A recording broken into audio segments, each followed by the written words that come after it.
দয়াল নবীজি বলছে বেশি বেশি আল্লাহর জিকির করো, যেন হাত্তা ইয়াকুলা মাজনুন, যেন লোকেরা তোমাদেরকে পাগল বলে, যেন তোমাদেরকে পাগল বলা হয়।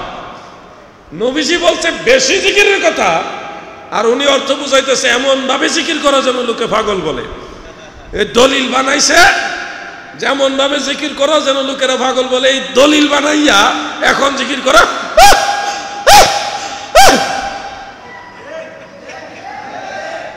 এটা কি কইছেন আপনি? উচ্চারণ করেন। আবার কিছু জিকির আছে হেমতে হেমতে হেমতে, এগুলি কি? এগুলির কারণে আমাদের বদনাম হয়। সুন্নিয়তের বৃহৎ স্বার্থে বড় ময়দানে আমরা কথা বলি না। আমরা চাই এগুলি সংশোধনে আসুক, একটু কন্ট্রোলে আসুক। জিকির যত বেশি মন চায় ততই করবেন, কিন্তু নিয়মের ভিতরে।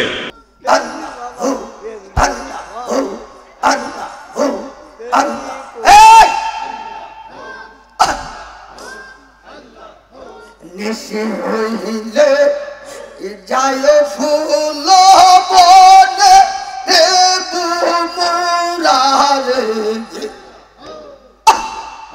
নিশি হইলে যায় ফুল বনে, নিশি হইলে যায় ফুল বনে রে বুমুরারে, নিশি হইলে যায় ফুল বনে, পাড়া আর পড়শিরে যারা, পাড়া আর পড়শি যারা, কেউ না যেন জানে রে বুমুরারে, নিশি হইলে যায় ফুল বনে, নিশি হইলে যায় ফুল বনে রে বুমুরারে, নিশি হইলে যায় ফুল বনে, আমার যত দুঃখ রে আছে, আমার যত দুঃখ আছে বলিব তোর শোনে রে বুমুরারে, নিশি হইলে যায় ফুল বনে। আগে জিকির করলে মানুষের ভিতরে পরিবর্তন আসতো, কাল সালিম হতো, মুর্দা কলব জিন্দা হইতো। এখন জিকির বেশ কম হয়ে গেছে। কি কয় হে নিজেও জানে না। জিকিরে সংশোধন আনতে হবে। কিছু কিছু বিচ্ছিন্ন বিকৃত জিকিরের কারণে গোটা সুন্নি জামাতের বদনাম হয়। আপনাকে জিকির করতে কেউ বাধা দেয়নি, দিতে পারে না। আমিও আজকে জিকির করেছি, কিন্তু জিকিরের নামে যখন আপনি সীমা লঙ্ঘন করবেন, এমন কিছু শব্দ চয়ন করবেন যেগুলি আপনি নিজেও বলতে পারবেন না কি বলছেন, সেই শব্দ চয়নের কারণে গোটা সুন্নি জামাতকে মানুষ ভণ্ড বলে। এগুলির দায় ভার ওনাদেরকে নিতে হবে। আমরা এইভাবে সুন্নিয়তকে চলতে দিতে পারি না। জিকিরের নিয়ম আছে, নফি আজবাতের জিকির আছে, ইসমে জাতের জিকির আছে, সুলতানুল আজকারের জিকির আছে। আপনি যে জিকির মনে চায় সেটাই করেন, কিন্তু নিয়মের ভিতরে করতে হবে। নিয়মের বাইরে কোনো কিছু করা ঠিক না। আপনাদের এই দুই একজনের বাড়াবাড়ির কারণে আমাদের সবাইকেই কথা শুনতে হয়। আমাদেরকে এগুলি ব্যালেন্স করতে হবে। আমার কথাই আপনারা হয়তো বেজার হইতে পারেন, কিন্তু এটা সত্য। জিকির আপনার মন চাই করবেন। একটা হাদিস রয়েছে, এটা হাসান সনদের হাদিস। عن أبي سعيد الخدري رضي الله تعالى عنه قال قال رسول الله صلى الله عليه وسلم أكثروا ذكر الله حتى يقول مجنون رواه أحمد هذا حديث حسن। আমার দয়াল নবী বলেন, উম্মতেরা গো, তোমরা এত বেশি পরিমাণে জিকির করো যেন লোকেরা দেখলে তোমাকে পাগল বলে। সুবহানাল্লাহ বলে।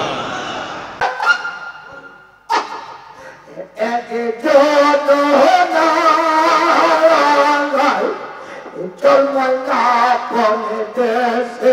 জাগায় এদেশে রাখি বার বান্ধব কেহ জাগায় হাতি হবে জর জর অন্তর হবে পোতা শিয়ালে কুইনে না ভাই জিন্দে রে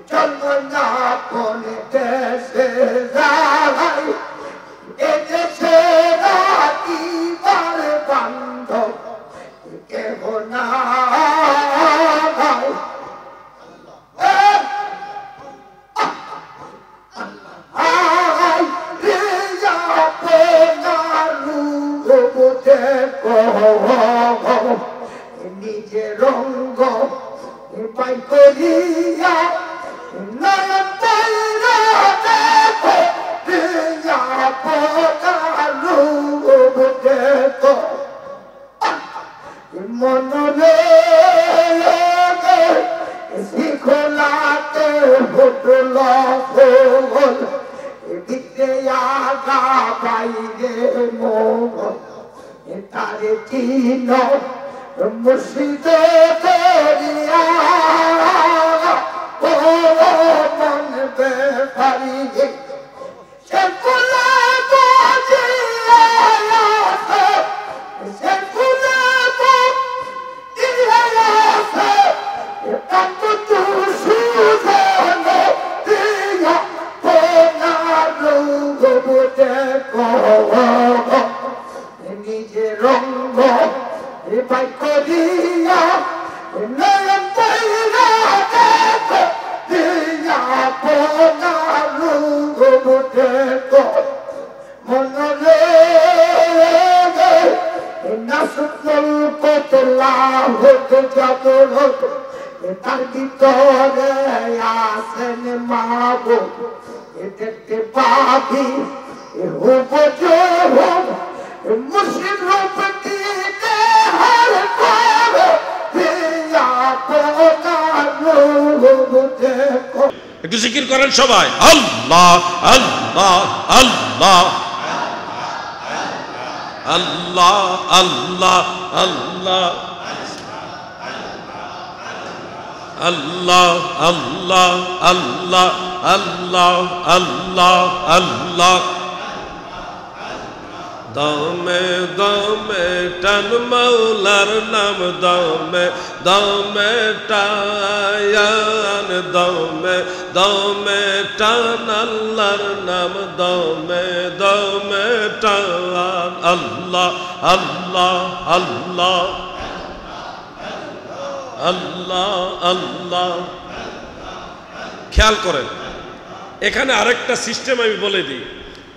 নিঃশ্বাস, এই যে দমে দমে টান আল্লাহর নাম, দমের জিকির। কিভাবে দমের জিকির করে? যেমন টানতে আল্লাহ, ছাড়তে হু হু হু হু, এভাবে আপনি করতে পারবেন। টানতে আল্লাহ, ছাড়তে হু, এটা দমে দমে আল্লাহকে ডাকতেছেন। অথবা আপনি আল্লাহ আল্লাহ এভাবে এইভাবে আপনি টানতে পারবেন। প্রত্যেকটা নিঃশ্বাসে ছাড়তে আল্লাহ, টানতে হো, অথবা টানতে আল্লাহ, ছাড়তে হো, দমে দমে আপনি আল্লাহর জিকির করতে পারবেন। কিন্তু আপনি টানার সময়ও কি কইছেন ক্লিয়ার না, ছাড়ার সময় কি কইছেন ক্লিয়ার না, এটা কিছুই হইছে না। কথা বুঝতে পারছেন? টানতেও কিছু হয়েছে না, ছাড়তেও কিছু হয় নাই। টানতে যদি আল্লাহ বুঝা যাইতো তাহলে আমরা ধরে নিতাম ছাড়তে হু আসছে। নিয়মের বাইরে জিকির করা যাবে না। আপনারা দেখবেন পুরকুল দরবার শরীফে জিকির হয়, বিশাল মজমা নিয়ে জিকির হয়, সেখানে দমের জিকির হয়। ওইভাবে জিকির করবেন। সোনাকান্দা দরবারে দেখবেন জিকির হয়, কত সুন্দর জিকির হয়, 2 জরি 4 জরি 6 জরির জিকির হয়। যেমন 2 জরি আল্লাহ আল্লাহ আল্লাহ আল্লাহ, আমরা মাহফিলের মজলিসে সুর দুইরা এইভাবে বলি আল্লাহ আল্লাহ আল্লাহ আল্লাহ আল্লাহ আল্লাহ আল্লাহ আল্লাহ আল্লাহ আল্লাহ আল্লাহ। এই জিকিরের নাম হলো 2 জরি জিকির। কি জরি? কি জরি? 2 জরি মানে দুইটা জিকির একসাথে মিলাই আপনি করলেন। 4 জরি জিকির আছে আল্লাহ আল্লাহ আল্লাহ আল্লাহ আল্লাহ আল্লাহ আল্লাহ আল্লাহ, মানে আল্লাহ এই নামটা 4 বার একসাথে পড়া, এটাকে বলা হয় 4 জরি জিকির। 6 জরি জিকির আছে, আরো বেশি আছে, 21 বার লা ইলাহা ইল্লাল্লাহ এক নিঃশ্বাসে জিকির আছে। কয়জনে পারবেন? এক নিঃশ্বাসে 21 বার। এটা একদিনে 2 দিনে হবে না, 1-2 বছরও হবে না, এটার জন্য দীর্ঘ সময় সাধন করতে হয়। এটা ওলি আল্লাহ পীর সাহেব সরকারি পাওয়া যায়। পীর যে সস্তা হয়েছে এখন, খুব মানে একবারে সস্তা হয়ে গেছে। তরিকতের তালিম যে তরবিয়ত এগুলি সম্পর্কে অনেকে জানে না, কিন্তু পীর হয়ে গেছে। আমার কথা একটু মানে উফরি গিয়ে পড়তেছে নাকি? আবার সঠিক কথা বলতে হবে, একটা লাইনে আসতে হবে, ব্যালেন্সে আসতে হবে। আমরা যদি বেসুমার চলি, বেহিসাব চলি, তাহলে হবে না। সুন্নিয়ত এটা এমন একটা দল যেটা মদিনাওয়ালার দল। 2-1 জনের ভুলের কারণে আমরা গোটা সুন্নিয়তকে কলঙ্কিত হতে দিতে পারি না। বরং আমরা সবাই মিলেমিশে যদি একটা নিয়মতান্ত্রিক পদ্ধতিতে সঠিক পথে চলি, তাহলে কোনো বাতিল সুন্নিয়তের বিরুদ্ধে কথা বলার দুঃসাহসও দেখাবে না। ঠিক কিনা বলেন?